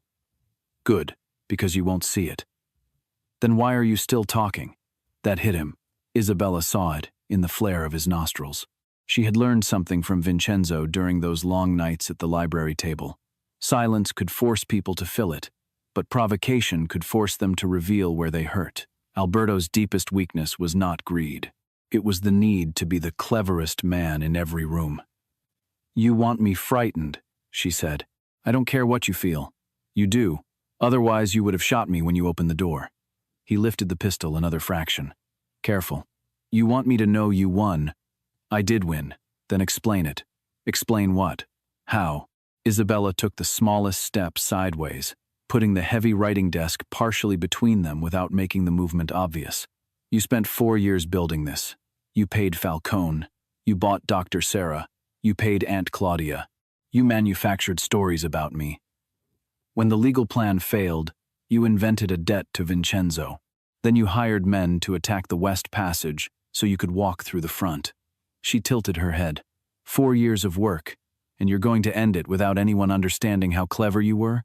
Alberto stared at her. She had him. God help her. She had him. Vanity moved behind his eyes like a match catching. Falcone was never supposed to fail. But he did, because De Luca frightened him. Because I found him. Alberto's jaw tightened. You found a payment. I found 4 years of payments. Because I allowed you to see the accounts. You forgot the accounts were yours. They were mine. Exactly. Isabella's voice remained calm. You hid my destruction inside books I was balancing for you. Alberto's expression shifted. That was deliberate. For the first time, Isabella genuinely did not know whether he was lying. What? You think I didn't know you noticed things? His voice became quieter. You were useful because you noticed things. Your mother noticed things too. You keep comparing me to her like it's an insult. It isn't. The answer surprised her. Your mother was the smartest person I ever met. The room seemed to change. Isabella's breathing slowed. Then why did you hate her? Alberto's mouth tightened. I didn't hate her. You just spent 4 years trying to steal what she left behind. Because she humiliated me. There it was again. Isabella did not speak. Alberto continued because she had finally opened the door he wanted. When I married Elena, the Moretti name meant something. Her family had money but no strength. I gave them respectability. Connections. Protection. You gave yourself access. I built what they had into something larger. And she kept part of it from you. His face hardened. She lied. She protected herself. From her husband. From you. I was her husband. That doesn't mean you owned her. Alberto's eyes became almost black. That sentence sounds like DeLuca. No, it sounds like Mama. For the first time, he flinched. Isabella felt tears threaten but refused them. Not yet. She knew, didn't she? Isabella whispered. Before she died, she knew what you were becoming. Your mother became paranoid when she got sick. She created the trust 8 months before her diagnosis became serious. Alberto said nothing. She knew. Isabella's voice broke slightly. She knew you would come after me. She wanted to punish me. She wanted to protect me. By giving a girl millions she had done nothing to earn, I was her daughter. Exactly. The word came with such contempt that Isabella finally understood something she should have understood years earlier. You resented me before the money. Alberto looked away for half a second. I fed you. You resented me because she loved me. Don't be childish. She had something you couldn't control. Enough. Her love. Enough. You could control the house, her accounts, her schedule, her friends. But you couldn't control the part of her that belonged to me. Enough! His shout echoed from the stone walls. Isabella did not move. Somewhere far beyond the room, she heard footsteps. Fast, then silence. Her father heard them too. His face changed. The pistol steadied. We're finished. No. Yes. You still haven't answered the only question that matters. Which is? Isabella looked directly at him. Did you intend Vincenzo to kill me? Alberto stared. She needed him to say it. Not because she required emotional closure, because if the phone was transmitting, every word mattered. You know the answer. Say it. Why? Because you've spent my whole life letting other people do your cruelty for you. His eyes narrowed. Say one thing yourself. 11:50. 6. 4 minutes. Alberto exhaled slowly. Yes. Isabella's heart slammed against her ribs. Yes, what? I expected DeLuca to remove you. Kill me, if necessary. It was necessary to your plan. Yes. And when he didn't? I hired men to kill me. Yes. Tonight? Yes. And you came yourself because you no longer trusted anyone else. Alberto's lips curved. Perhaps you are my daughter after all. No. Isabella's answer came immediately. I'm hers. His expression went dead. The gun rose. Isabella knew the conversation was over. She had bought seconds, perhaps minutes, but Alberto had finally reached the place beyond vanity. She thought of the desk, too far to overturn before he fired. The window, locked. The bathroom, no. The heavy brass lamp beside her, maybe. Her eyes could not move toward it. He would see. Any last words? Alberto asked. Isabella stared at him, and suddenly she was not 26. She was 8, standing beside her mother in a Palermo market, while Elena taught her how to calculate change faster than the merchant. 12, listening to her mother tell her that quiet did not mean weak. 19, wearing a red dress while Alberto mocked her body, and Elena squeezed her hand beneath the table. 22, sitting beside her mother's hospital bed as Elena whispered, There are things I haven't had time to explain. Tesoro. If anything happens, Trust yourself. You see more than they think. Isabella had spent 4 years believing those were merely the comforting words of a dying woman. They were not. Her mother had been warning her, preparing her, and now the man who had tried to erase them both stood before her with a gun. Isabella lifted her chin. Yes, Alberto waited. You miscalculated. His finger tightened. The door exploded inward. Everything happened at once. Alberto spun. Isabella dropped. A gunshot shattered the mirror above the fireplace. Glass rained across the room. A dark figure hit Alberto from the side with enough force to drive both men against the wall.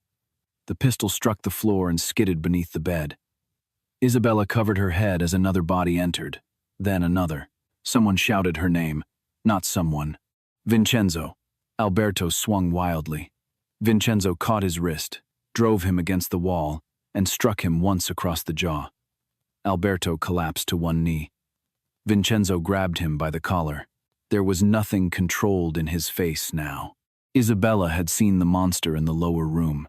That man had been cold. This was different. This was terror, wearing violence as skin. Vincenzo. He did not hear her. Alberto tried to rise. Vincenzo hit him again. Vincenzo. 2 guards stopped at the doorway, unwilling to interfere. Vincenzo pulled Alberto upright and slammed him against the wall. You came into my house. His voice was almost unrecognizable. You put a gun on her. Alberto spat blood and smiled. She was mine before she was yours. Vincenzo went absolutely still. Isabella saw death enter the room. She, Vincenzo said quietly, belongs to no one. His hand moved toward the weapon beneath his jacket. Isabella stood. Vincenzo. This time he heard her. His head turned. Their eyes met. Everything in his face changed. He released Alberto so abruptly that the older man fell. Vincenzo crossed the room in 3 strides. His hands came toward Isabella, then stopped inches from her shoulders. Even now, even terrified, even with blood on his knuckles, he stopped. Are you hurt? She shook her head. Isabella, I'm fine. There was a shot. It missed. His gaze moved over her face, shoulders, arms, searching for blood. The glass? I'm fine. Tell me the truth. I am. Only then did he touch her. His hands closed around her upper arms. He breathed once, sharply, as though he had been underwater since receiving the signal. I heard him. Isabella's knees almost failed. The phone worked? Every word. She closed her eyes. Vincenzo's forehead nearly touched hers. Every damned word. Behind them, Alberto coughed. Touching. Vincenzo turned. Isabella caught his wrist. He looked down at her hand. Don't. He tried to kill you. I know. He admitted it. I know. Then let go of me. She tightened her grip. No. His eyes darkened. Isabella, you told me protection without choice is another kind of prison. This is different. No, it isn't. Alberto laughed weakly from the floor. Listen to her, DeLuca. She has always enjoyed telling men what to do once she believes they'll tolerate it. Isabella looked at her father. And you still haven't learned when to stop talking. Vincenzo almost smiled despite everything. Alberto did not. Isabella released Vincenzo and approached her father. One guard moved instinctively. Vincenzo lifted a hand, stopping him. Isabella stood over Alberto. For years, she had imagined what it might feel like to see her father powerless. She expected triumph. Instead, she felt tired. He looked smaller on the floor. Not harmless. Never harmless, but small. You lost, she said. Alberto wiped blood from his mouth. Did I? The trust becomes mine at midnight. You think money makes you victorious? No. She glanced at the clock. 11:58. This does. She held up the phone. Alberto's face changed. Everything you said was transmitted. Silence. Falcone. Sarah. The false competency petition. The invented debt. The hired men. Tonight. You admitted all of it. Alberto stared at Vincenzo. You think your recordings matter? You think courts in Sicily care what DeLuca claims? Not his recording, Isabella said. Mine. Alberto looked at her. And it isn't alone. She crouched so they were eye level. I built the file. His expression shifted. 4 years of payments, incorporation records, witness statements, Falcone's testimony, Sarah's withdrawal, bank transfers to the men downstairs, and now your voice. She tilted her head. You were right about one thing. It was arithmetic. Alberto lunged.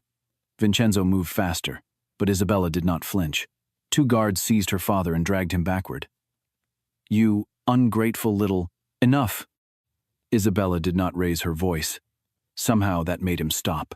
You gave me nothing to be grateful for. Alberto stared at her with naked hatred. I gave you life. Mama gave me life. You spent 4 years trying to take it back. Vincenzo stood beside her. What do you want done with him? Every man in the room understood the question. Alberto understood it too.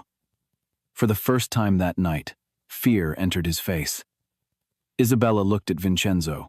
If I say kill him, he dies. No hesitation. If I say don't, he lives. Even after tonight? Vincenzo's jaw tightened. Yes. Alberto looked between them, confused. Isabella almost pitied him. He could not comprehend a powerful man placing a decision in her hands. He could not comprehend why Vincenzo was asking rather than deciding. Isabella looked at the man who had been her father. He lives. Vincenzo's eyes searched hers. Are you certain? Completely. Alberto exhaled. Relief. Isabella saw it and almost smiled. Don't look relieved. His face tightened. Death would be easier. She stood. You wanted me erased quietly because your reputation mattered more than my life, so you don't get quiet. Alberto's relief vanished. Every document goes to the authorities, every witness, every account, everything. You'll destroy the Moretti name. You already did. Your name too. Isabella paused, then smiled sadly. Then I'll use another. Alberto stared at her. Take him, Vincenzo said. Guards hauled Alberto upright. He resisted once. It accomplished nothing. At the doorway he turned. Isabella, she looked at him. For one irrational second, some ancient part of her waited for an apology. A father. One final glimpse. Alberto merely said, You'll regret choosing him. Isabella looked at Vincenzo. Blood on his knuckles. Terror still hiding beneath his composure because she had nearly died. The man everyone called a monster, who had repeatedly given her choices her own father never had. Maybe, she said, but at least the mistake will be mine. Alberto was taken away. The door closed. Silence fell. Isabella looked at the clock. 11:59. 1 minute. Vincenzo remained beside her, but did not touch her. What happens now? She asked. To him? To me? Vincenzo looked toward the clock. In approximately 40 seconds, several million euros, 3 coastal properties, 2 buildings, and a portfolio I suspect you understand better than the people managing it, become entirely yours. 30 seconds. Approximately. You're bad at birthdays. I haven't celebrated one in years. We'll work on that. 20 seconds. Isabella's hands began trembling. She had been calm with the gun pointed at her. Now, absurdly, she was shaking. Vincenzo noticed. Isabella, I'm fine. You're shaking. Apparently almost being murdered is tiring. Sit. Stop ordering me around. After midnight. 10 seconds. She looked at the clock. 9. 8. Her mother's face appeared in her mind. 7. 6. The red dress. 5. Trust yourself. 4. You see more than they think. 3. 2. 1. Midnight. Nothing happened. No thunder. No bells. No magical transformation. The room remained damaged. Glass covered the floor. A bullet hole scarred the wall. Vincenzo stood beside her. Somewhere below, wounded men were being treated, and dead attackers were being identified. But Isabella Moretti was 27 years old. And alive. She covered her mouth. The first sob escaped before she could stop it. Vincenzo moved, then caught himself. May I? That destroyed whatever remained of her control. Isabella stepped into him. His arms closed around her. She buried her face against his chest and cried. Not delicately, not beautifully. 4 years of grief, 26 years of being made small, weeks of terror, and the final sight of her father's gun came out of her at once. Vincenzo held her without speaking. His palm rested against the back of her head. "I did it," she whispered eventually. "Yes. I knew he would use the front. Yes. I knew. You were right. Your men would have watched the West Passage. Because you told us to." She pulled back. He still got through. Vincenzo's expression became cold. "Because someone helped him." "Who?" "I'll find out." "We'll find out." He looked at her. "We? You think almost being murdered means I'm retiring?" I hoped it might encourage a holiday. She laughed through tears. It came out half broken. His thumb brushed a tear from her cheek before either of them seemed to realize he had done it. They froze. The almost touch from the library flashed between them. Isabella whispered, "It's after midnight." Vincenzo's breathing changed. "Yes. I'm 27. Yes. The trust is mine. Yes. I can leave." His face became unreadable. "Whenever you want. So I'm free to choose." Vincenzo closed his eyes briefly. "Isabella, look at me." He did. She had used his own words against him. Something almost amused moved through his pain. "I want you to kiss me." His restraint broke. Vincenzo's hand came around the back of her neck, and his mouth met hers. Nothing about the kiss was careful, except the first second. Then Isabella caught his shirt and pulled him closer, and the man who had spent weeks refusing himself finally kissed her like he had been holding his breath since the night she walked through his gate. It was not possession. That was what made it overwhelming. He kissed her, as though asking a question with every movement, and she answered by rising onto her toes and giving him everything back. His arm tightened around her waist. Her softness pressed against the hard line of his body, and for once, Isabella did not think about whether her stomach showed, or whether her hips were too wide, or whether she occupied more space than some imaginary woman was supposed to occupy. Vincenzo held her, as if every inch of that space were exactly where he wanted to be. When they finally separated, both were breathing hard. He kept his forehead against hers. "Tell me again." "What?" "That you chose." Her heart broke open. "I chose. Not because I protected you. No, not because you think you owe me. I don't owe you." His mouth almost curved. "Good. You're difficult. I've heard. Arrogant. Frequently. Controlling. Sometimes necessarily. Dangerous." His expression became serious. "Always." Isabella touched his face. "And honest about it." He turned his mouth against her palm. "Usually, I choose you, Vincenzo." His eyes closed. "God help me. You already said that. It remains applicable." She kissed him again. The traitor inside the house was discovered before sunrise. One of the older guards, Salvatore Greco, had spent 7 years in DeLuca service and 18 months selling minor information to Alberto. Never enough to expose himself. A delivery schedule. A staff rotation. An old architectural detail. Alberto had understood the value of patience because he surrounded himself with patient traitors. Vincenzo wanted Isabella nowhere near the interrogation. This time, she agreed. She had no desire to see blood merely to prove she could endure it. She remained in the library and followed the money. By breakfast, she found 3 transfers linking Greco to a Moretti-controlled intermediary. When Vincenzo entered at 9, exhausted and grim, she slid the evidence toward him. "There." He read it. "You found this in 3 hours?" 2. "I spent 1 hour eating cake." He looked at her. "Cake?" Signora Ricci insisted. "Good. Don't look so surprised. I'm surprised you listened. She's more frightening than you. Everyone says that." Greco's evidence completed another piece of the case. What followed over the next several weeks was less dramatic than a gunfight, and far more devastating to Alberto. Isabella refused secrecy. That was the point. Alberto had built his entire strategy on shadows, private diagnoses, quiet payments, whispered stories, invisible transfers, an invented debt nobody dared question. Isabella dragged every part of it into daylight. The criminal case assembled against him became impossible to dismiss as mafia revenge because much of the evidence came from independent financial records. Falcone, terrified of becoming an accomplice to attempted murder, gave testimony. Dr. Serra admitted he had never examined Isabella.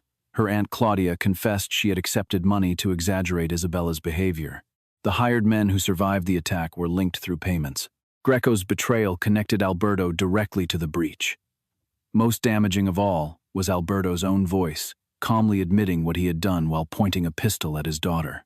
Newspapers that had once printed polite photographs of Alberto Moretti at charity dinners printed his name beside words like fraud, conspiracy, attempted murder, coercion, and criminal manipulation. Families who once invited him to dinner stopped acknowledging him. Men who had laughed at Isabella began telling anyone who listened that they had always suspected Alberto was dangerous. Isabella learned quickly that cowards rewrote history faster than accountants rewrote ledgers. She did not care. She testified. Not hidden behind a screen. Not through Vincenzo.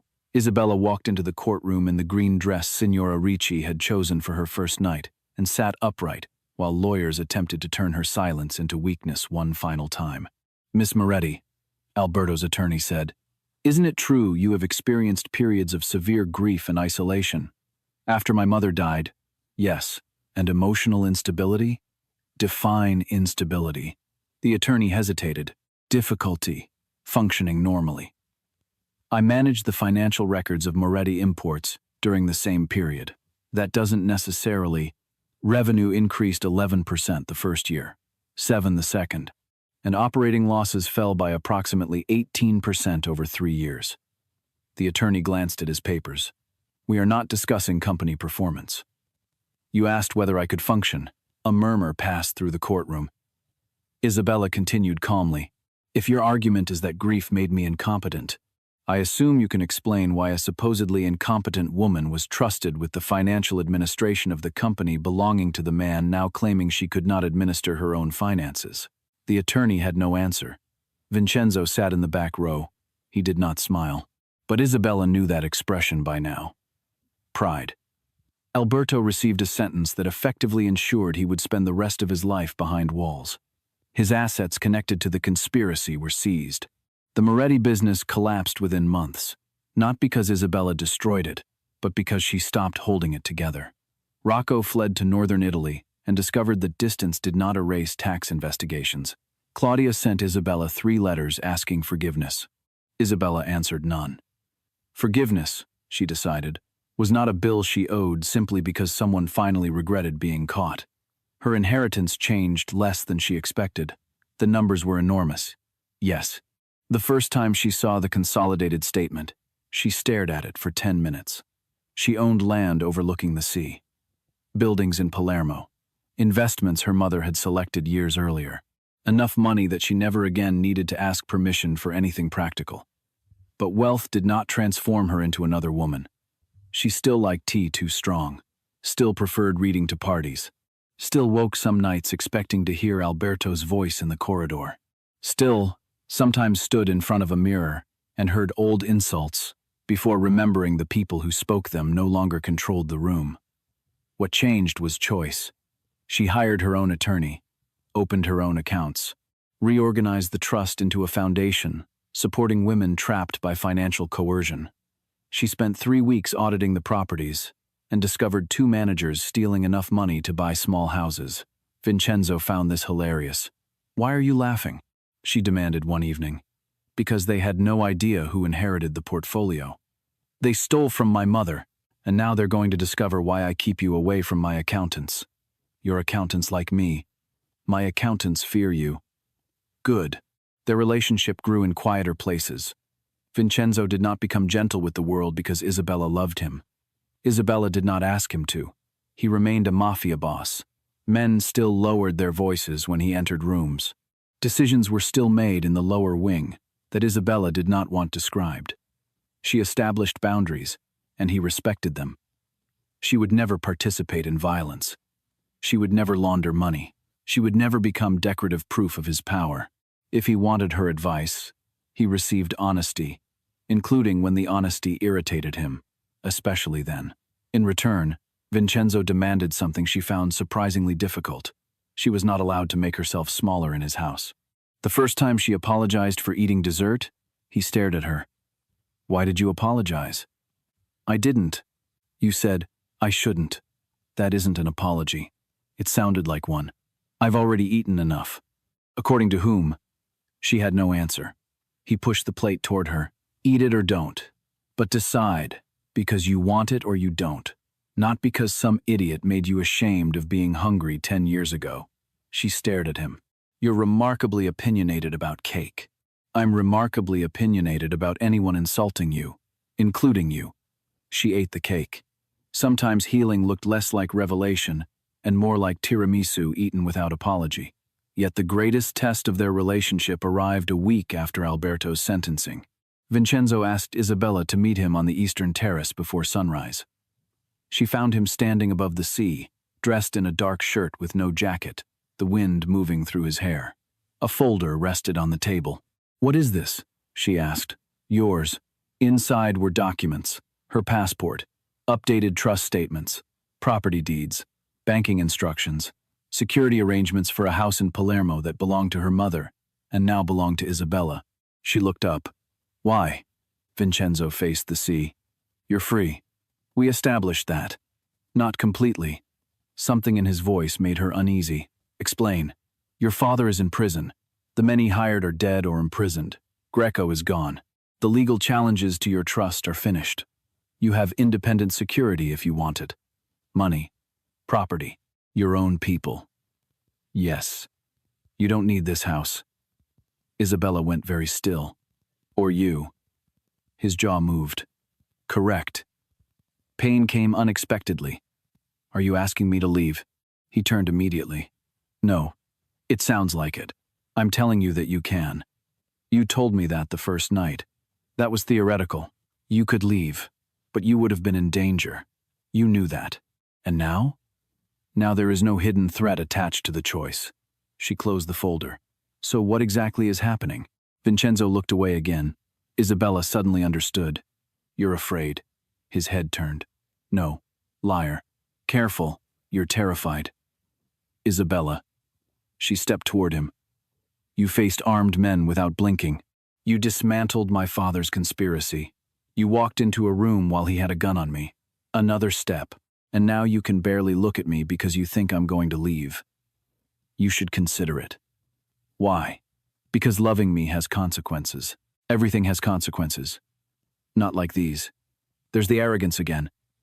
His expression hardened. "This is not a joke. Neither am I. You deserve a life that doesn't require armed guards. I decide what I deserve. A normal man would bore me." He almost smiled, then forced it away. "A good man. You think I need goodness packaged neatly enough for strangers to approve? You need someone who won't bring war to your door. My father brought war to my door." That silenced him. Isabella stepped closer. The respectable man, the church-going businessman, the father everyone greeted in the square. He was the one who tried to kill me. "That doesn't make me safe." "I know. You could be hurt because of me. I could be hurt crossing a street. Don't trivialize this. Then don't romanticize my alternatives." Vincenzo stared. Isabella softened. "I know who you are. You know part of it. Then show me the rest as it comes. And if you hate it, I leave." Pain flashed across his face. "Exactly. That's what choice means, Vincenzo." He looked down. "I can't ask you to stay." "Why?" "Because you came here without choice. And now I have one. Because I protected you. And because gratitude can look like love when someone has been frightened long enough." Isabella stared at him, then understood the depth of what he was doing. He was trying to remove himself from the equation so completely that she could never wonder whether she had been manipulated. It was noble. It was infuriating. She stepped directly in front of him and took his face between her hands. Vincenzo blinked. "Ask me." "No. Ask me to stay." "I can't." "Why?" "Because if there is even one part of you that believes you owe me, I don't." "Isabella." "Fine." She released his face. "Then I'll do it." Confusion crossed his features. She took one step backward. "Vincenzo De Luca, I am 27 years old. I have enough money to live anywhere I want. My passport is mine. My property is mine. My father is behind bars. No one is forcing me to stand on this terrace." His breathing slowed. "I know. I could go to Rome. Yes, Paris.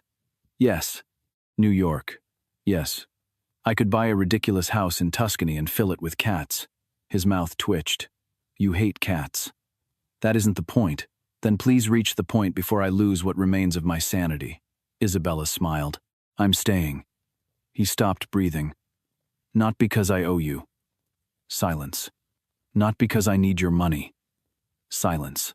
Not because I need your protection. His eyes shone. I'm staying because the first night I arrived, I walked through 50 armed men believing I was going to die, and the most frightening man I had ever seen looked at me and noticed I was cold. Her voice trembled. You gave me your coat before you asked anything from me. Then, you gave me the truth. Then you gave me a chair at your table. You listened when I spoke. You changed your security plan because I told you my idea was better. Do you understand what that meant to someone who spent her entire life being treated like furniture? Isabella, no, you're going to listen now, because apparently that is what we do. His mouth finally curved. Tears filled her eyes. You never made me feel beautiful by pretending I was someone else. You never told me I was strong because you wanted me to stop hurting. You simply handed me evidence and expected me to be capable. You believed me before I knew how badly I needed someone to. She touched his chest. And somewhere along the way, I stopped needing your belief because I found my own. Vincenzo's eyes closed briefly. That, Isabella whispered, is why I can choose you now, because I no longer need you to tell me what I'm worth. He opened his eyes. And you still want me, unfortunately. He laughed. A real laugh. Isabella had heard fragments before, but never this. It changed him. For one moment, Vincenzo De Luca looked almost young. Unfortunately, you're very difficult. You mentioned that, and your house has too many candles. His smile disappeared theatrically. Now you've gone too far. She laughed. He pulled her against him. Stay, he whispered finally. Isabella's heart stopped. What? His mouth touched her forehead. Stay with me. She closed her eyes. Yes, not as someone I protect. Good. Not as something I own. You'd better not. As my equal. Isabella looked up. That sounds expensive. I can afford it. Arrogant. Accurate. She kissed him above the silver sea while dawn broke behind them. Spring came slowly to the coast. Isabella moved into a different room, not because Vincenzo asked, but because she decided the east room belonged to the frightened woman who had arrived in the rain, and she no longer needed to live there. She chose rooms overlooking the garden and filled them with books. The green dress remained in her wardrobe. She wore it often. Each time she did, Vincenzo noticed. He never said why. He did not need to. He proposed in the library. Naturally, Isabella was reviewing an investment report when she noticed a small black box sitting on top of the next ledger.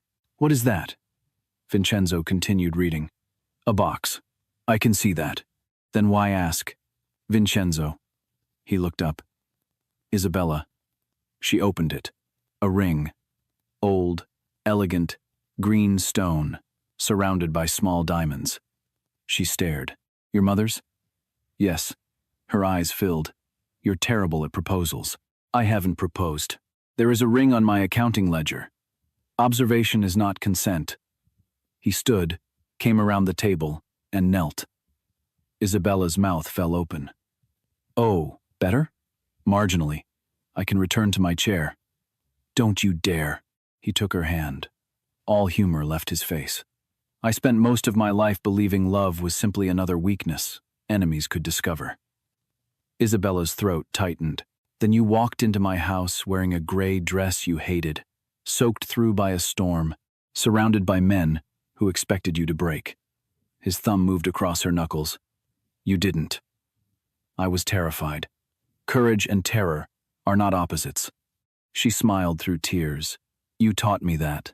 I learned it from you. His voice lowered. I cannot promise you a simple life. I cannot promise you a clean one. I can promise that I will never lie to you about the man I am. I will never make your decisions for you merely because I think I know better. I will listen when you tell me I'm wrong, even though you will undoubtedly abuse that privilege. Frequently. I know. Continue. His eyes warmed. I will spend whatever life I have making certain that when you enter a room, You never again have to wonder whether the person beside you sees you. Isabella's tears fell. Marry me. That was almost an order. Please marry me. Better. Isabella. She laughed and pulled him up by his collar before kissing him. Yes, they married in April in a small church overlooking the Tyrrhenian Sea. Vincenzo could have filled a cathedral. Isabella wanted fewer than 50 people. He invited 47. That is suspiciously close to 50, she told him. Coincidence. You don't believe in coincidence. I'm evolving. She wore green. Signora Ricci cried when she saw the dress. Not the original one, but the same deep emerald, made specifically for Isabella. No attempt to hide her body, no apology in the design. It fitted her, because it had been made for her, and not because she had been forced to make herself fit it. The church doors opened. Sea Wind entered first, then Isabella. Vincenzo waited at the altar. For 1 second the world folded back on itself. Another doorway, another line of people watching, another journey toward Vincenzo de Luca. But the differences mattered more than the similarities. No rain, no gunman, no father behind her, no fear that the man waiting at the end owned her future. Isabella walked alone because she wanted to. Halfway down the aisle, Vincenzo's expression broke. The feared Don of Sicily looked at her exactly as he had looked at her on the mansion steps, as if everyone else had disappeared. Isabella smiled. This time, she understood the look. When she reached him, he took her hands. Green, he whispered. You noticed. I notice everything. Not everything. Most things. During the vows, his voice remained steady until the final words. Then he leaned closer so only Isabella could hear. They thought they were giving you to me as punishment. Her eyes filled. Vincenzo, let me finish. You're stealing the priest's moment. He'll survive. She almost laughed. They drove you up my road because they wanted you erased. Your father thought he was delivering something unwanted into the house of a monster. Vincenzo squeezed her hands. He had no idea he was delivering the woman who would take apart his entire plan. Save my men by seeing an attack none of us saw, discover a traitor in my house, terrify my accountants, reorganize half my investments, and somehow convince me to discuss feelings before breakfast. Isabella laughed through tears. I never asked for before breakfast. It happened once. I remain traumatized. Vincenzo. His expression softened. You didn't need me to save you. Her breath caught. You saved yourself. You only needed enough safety to remember you could. His voice lowered. And if there is anything worthy in me, Isabella, it is that when everyone else looked at you and saw something they could dismiss, I looked once and knew they were wrong. She squeezed his hands. You were always going to be impossible. And you were always going to be my queen. Your equal. My equal. Good correction. We are literally standing at the altar. Best time to establish terms. The priest cleared his throat. The congregation laughed. Even Vincenzo smiled. They kissed, while church bells rang over the coast. Months later, on the first anniversary of the night, Isabella arrived at the De Luca estate. Another storm came from the sea. Rain struck the tall windows. Thunder rolled across the cliffs. Isabella stood in the library, examining a charitable foundation report, while Vincenzo poured wine. You're working. So are you. I'm drinking. For you, that occasionally qualifies. He handed her a glass. She looked around. Candles still burned along the walls, but fewer than before. Vincenzo had begun turning some of them off. Slowly, one corridor at a time. Isabella never asked him to. The first night she noticed, she found the western hallway dark and thought something was wrong. Vincenzo had stood at the end of it. Experiment, he said. With darkness? Apparently. How is it? He considered. Dark. She laughed. Months later, half the mansion no longer burned through hundreds of candles every night. Not because Vincenzo had forgotten his mother, because memory no longer required fear. That anniversary evening, Isabella walked to the window. Rain blurred the courtyard. She could barely see the gate. Thinking about that night, Vincenzo asked. Yes. Regrets?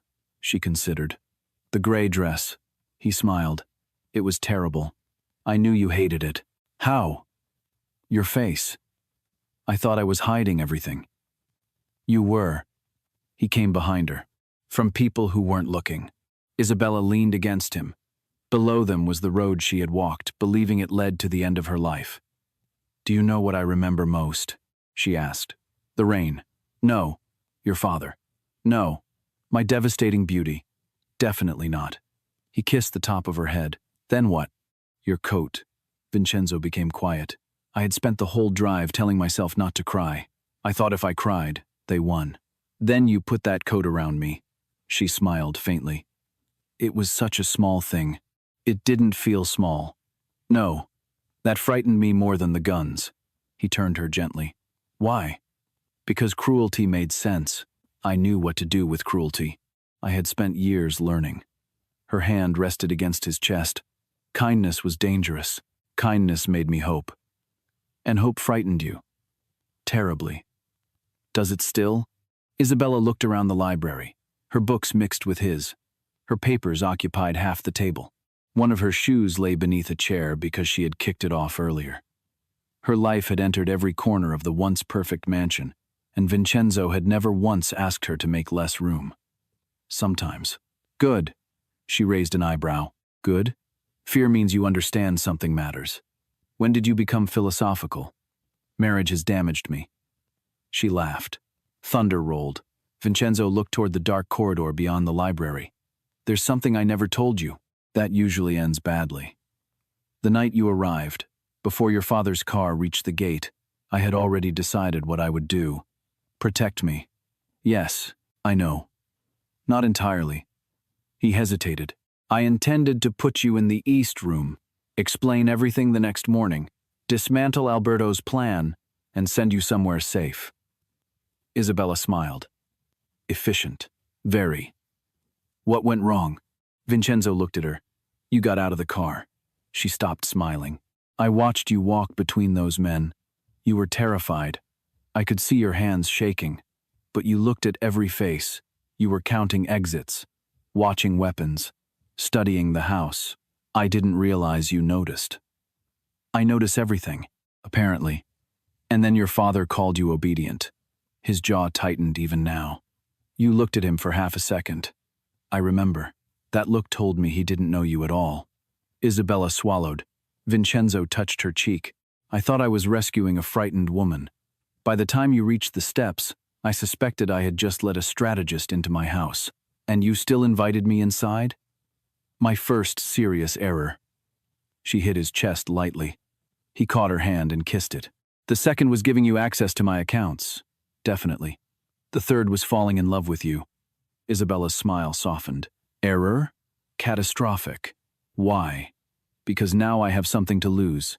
The humor disappeared. Isabella understood. She always did. So do I. Does that frighten you? Every day. And? She looked toward the rain. I choose it anyway. Vincenzo nodded. So do I. They stood together as the storm moved across the sea. Somewhere downstairs, Signora Ricci was arguing with a cook. Guards changed shifts at the gate. The world beyond the estate remained complicated, dangerous, imperfect. Nothing about love had magically cleaned it. Nothing about money had erased Isabella's childhood. Nothing about Isabella had transformed Vincenzo into an innocent man. That was never their story. Their story was about something harder, seeing clearly and choosing anyway. Isabella knew Vincenzo could be ruthless. Vincenzo knew Isabella carried wounds that love alone could not erase. Neither asked the other to become a fantasy. They simply refused to lie about what stood between them. Years later, people in Palermo would tell different versions of how Isabella Moretti became Isabella De Luca. Some said Alberto had traded his unwanted daughter to settle a mafia debt and accidentally created an alliance that destroyed him. Some said Vincenzo had fallen in love the moment he saw her. Some claimed Isabella manipulated the entire De Luca organization from behind the scenes. That one made her laugh. Others insisted she had been a helpless girl rescued by a dangerous man. Isabella disliked that version most, because it missed everything. Vincenzo had protected her when she had no protection. That was true. He had placed his name around her like a wall when her own family wanted her dead. But when the ledgers opened, Isabella had read them. When Alberto's legal trap emerged, Isabella had understood it. When the payments changed, Isabella recognized the coming violence. When the mansion was attacked, Isabella saw the distraction. When her father pointed a gun at her, Isabella kept him talking long enough to record his confession. And when everything was finally over, when the gate stood open and she possessed enough money to disappear anywhere in the world, Isabella made the choice that mattered most. She stayed, not because Vincenzo owned her, because no one did. That was precisely why staying meant something. Years after their wedding, the green dress from Isabella's first night remained wrapped carefully in tissue paper inside a cedar chest. It was not particularly expensive. Isabella owned far finer dresses by then, but she never discarded it. One evening, their young niece found the chest open and asked why Isabella kept such an ordinary thing. Isabella lifted the dress and remembered rain against marble, 50 silent men, her father's contempt, and a black coat settling over her shoulders. Because this was the first thing anyone ever gave me without asking me to become smaller before I could have it, she said. The girl did not entirely understand. Perhaps she would someday. Isabella hoped she never needed to. Vincenzo heard from the doorway. After the child ran downstairs, he approached. That isn't entirely true. Isabella looked up. What? Your mother gave you things. Isabella smiled. Yes, she saw you. She did. He touched the green fabric. I was only the first after her. Isabella studied the man before her. Silver had begun appearing faintly at his temples. He still frightened strangers. He still slept badly sometimes. He still lit candles on the anniversary of his mother's death. But he laughed now. Not often enough for most people to know. Often enough for Isabella. You know, she said, for a terrifying mafia boss, you're very particular about accuracy. I married an accountant. Bookkeeper. Not anymore. True. He offered his hand. Come downstairs. Why? Dinner. I'm working. You've been working for 6 hours. Are you ordering me? Inviting. You're learning. Slowly. She put her hand in his. They walked through the corridor together. Some lamps burned. Others did not. Darkness lived peacefully between pools of warm light now. Isabella thought of the woman she had been when she first entered that house. The woman who believed being unwanted by cruel people meant she was inherently difficult to love. She wished she could reach backward through time and speak to that woman in the car. She would not tell her not to be afraid. Fear had been appropriate. She would not promise that a powerful man would save her. That was not the lesson either. She would tell her something simpler. Pay attention. Keep your eyes open. Do not believe people merely because they speak confidently about your worth. And when someone finally gives you room to stand at your full height, do not waste that room apologizing for how much space you occupy. At the top of the staircase, Isabella stopped.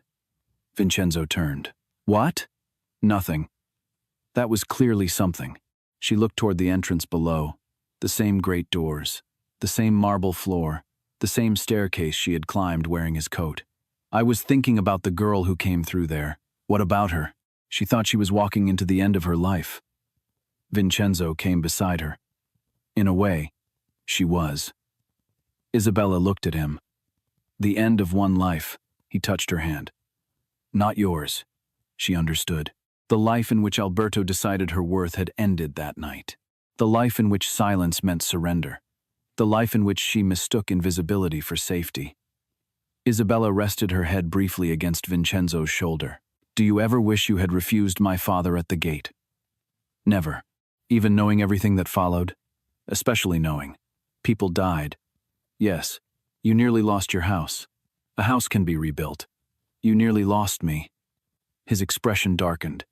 That part I prefer not to revisit. She smiled. You didn't answer. Yes, I did. He lifted her hand. I would open that gate every time. Isabella's eyes stung. Even knowing I would take over half your library, that remains difficult. And criticize your accountants? They needed it. And argue with you? Constantly. And turn off your candles? You did not turn them off. I encouraged emotional growth. You moved 3 candlesticks. Symbolism matters. Vincenzo shook his head. Come eat. They descended the stairs together. Outside, the storm had finally begun to move away from the coast. The rain softened. Somewhere beyond the clouds, the moon appeared over the Tyrrhenian Sea, laying a silver path across the water toward the horizon. The gates remained open while guards changed shifts. Isabella glanced through them as she passed the entrance. Once, those gates had closed behind her, and she had thought she was trapped. Now she understood the difference between a cage and a home. A cage was a place where someone else controlled whether you could leave. A home was a place you were free to leave and chose to return to. Vincenzo had given her that freedom before asking for her love. That was why he received it. Alberto had spent 4 years trying to erase his daughter because he believed silence meant weakness, softness meant stupidity, and obedience meant blindness. He had been wrong about all three. He had delivered Isabella into the house of the one man, powerful enough to protect her, and arrogant enough, at first, to believe he would be the one saving her. In the end, Vincenzo learned better too. Isabella Moretti had never needed someone to fight every battle for her. She needed someone to stand beside her long enough for her to discover that she already knew how to fight. And once she discovered it, there was no ledger complicated enough, no family powerful enough, no lie old enough, and no man dangerous enough to make her disappear again. The woman her family called furniture became the mind Vincenzo trusted beside his own. The daughter Alberto tried to declare incompetent built the evidence that destroyed him. The woman ashamed of occupying space became the center of a house that had been empty long before she arrived. And the monster who believed love was weakness discovered that the strongest thing he ever did was open his hand instead of closing it around the person he loved. Years later, when storms struck the coast and rain swept across the marble courtyard, Isabella sometimes stood beneath the great archway and remembered the first night. She remembered the frightened woman walking toward the house in a gray dress. She remembered Vincenzo descending the steps. She remembered his coat. Most of all, she remembered his first words to her. "You're cold." Such a small observation, yet nobody in her family had asked whether she was cold. They had been too busy deciding what she was worth. Vincenzo had simply looked. Sometimes that was where love began. Not with possession, not with rescue, not even with desire, but with the radical act of seeing another human being exactly where everyone else had decided not to look. Isabella had once believed the worst thing that could happen was being given away. She eventually understood that Alberto had unknowingly given her the one thing he never intended, a door out of the life he had built around her. Vincenzo opened that door. Isabella walked through it herself. And when she looked back years later, there was no frightened girl standing in the rain anymore. There was only Isabella seen, chosen, dangerous in her own quiet way, and finally, completely free.